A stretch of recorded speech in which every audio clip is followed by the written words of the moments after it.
Qu'est-ce qui se passe à la messe? Eh bien, pour le comprendre, là aussi, la parole de Dieu du dimanche 24, septième dimanche de Pâques, nous éclaire pour comprendre ce qui se passe à la messe et pourquoi la messe est la source et le sommet de toute la vie chrétienne, de toute la vie du disciple de Jésus.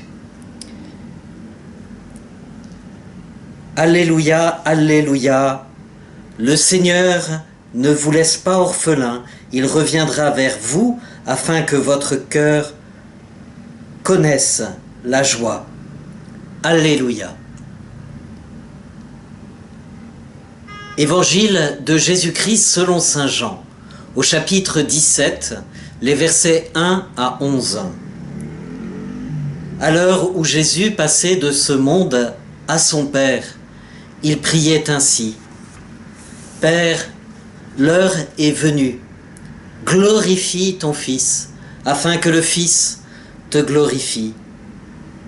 Ainsi comme tu lui as donné autorité sur tout être vivant, il donnera la vie éternelle à tous ceux que tu lui as donnés. Or la vie éternelle, c'est qu'ils te connaissent, toi, le seul Dieu, le vrai Dieu, et qu'ils connaissent celui que tu as envoyé, Jésus-Christ. Moi, je t'ai glorifié sur la terre, en accomplissant l'œuvre que tu m'as confiée. Toi, Père, glorifie-moi maintenant auprès de toi. Donne-moi la gloire que j'avais auprès de toi avant le commencement du monde. J'ai fait connaître ton nom aux hommes que tu as pris dans le monde pour me les donner. Ils étaient à toi, tu me les as donnés, et ils ont gardé fidèlement ta parole. Maintenant, ils ont reconnu que tout ce que tu m'as donné vient de toi, car je leur ai donné les paroles que tu m'avais données. Ils les ont reçues. Ils ont vraiment reconnu que je suis venu d'auprès de toi, et ils ont cru que c'était toi qui m'avais envoyé. Je prie pour eux. Ce n'est pas pour le monde que je prie, mais pour ceux que tu m'as donnés. Ils sont à toi. Et tout ce qui est à moi est à toi, comme tout ce qui est à toi est à moi. Et moi, je trouve ma gloire en eux. Désormais, je ne suis plus dans le monde. Eux, ils sont dans le monde. Moi, je viens vers toi. Acclamons la parole de Dieu. Louange à toi, Seigneur Jésus. Oui, louange à toi, Seigneur Jésus, parce que par cette prière, tu nous convoques à la messe. Par cette prière, tu nous fais comprendre le sens de la messe, ce qui s'y passe. La messe, ce n'est pas tant écouter la parole de Dieu, même si c'est très important qu'on écoute la parole de Dieu. Ce n'est pas tant louer le Seigneur, même si c'est très important de louer le Seigneur et qu'on le loue à la messe aussi. Ce n'est pas tant de présenter les prières du monde au Seigneur, même si c'est très important de le faire et nous le faisons. Ce n'est pas non plus confesser notre foi au Seigneur, même si nous le disons et que c'est structurant dans notre vie spirituelle. Mais ce qui se passe à la messe, c'est avant toute chose et surtout la prière de Jésus à son Père. Dans cette prière, Jésus s'offre au Père pour le salut du monde. Et c'est par cette offrande qu'il réalise parfaitement dans sa passion que le Seigneur sauve le monde.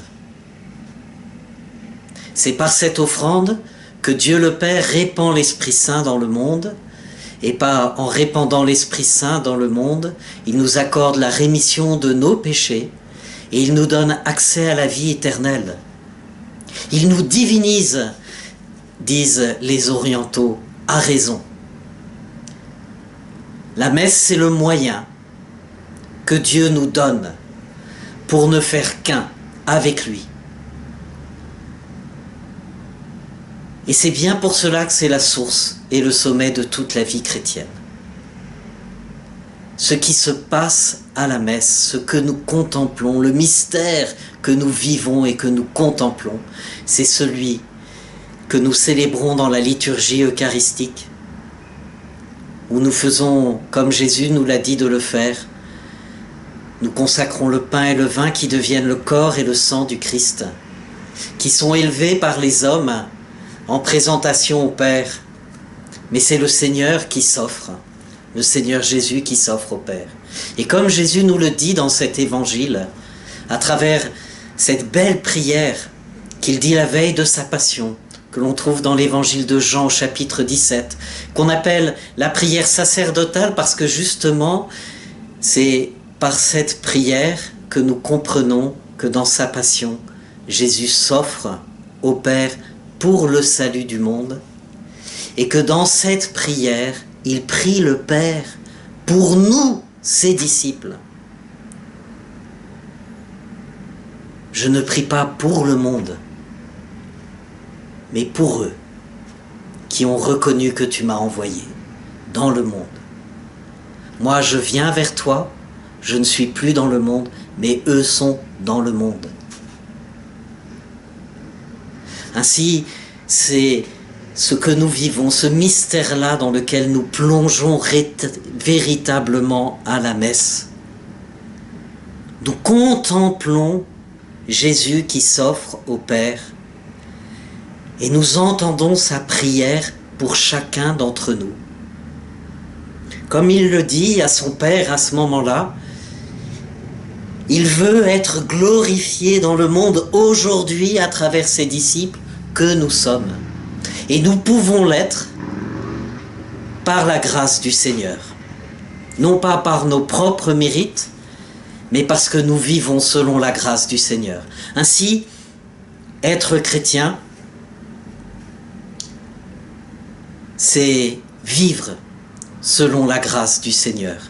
Et cela, nous en prenons pleinement conscience à la messe.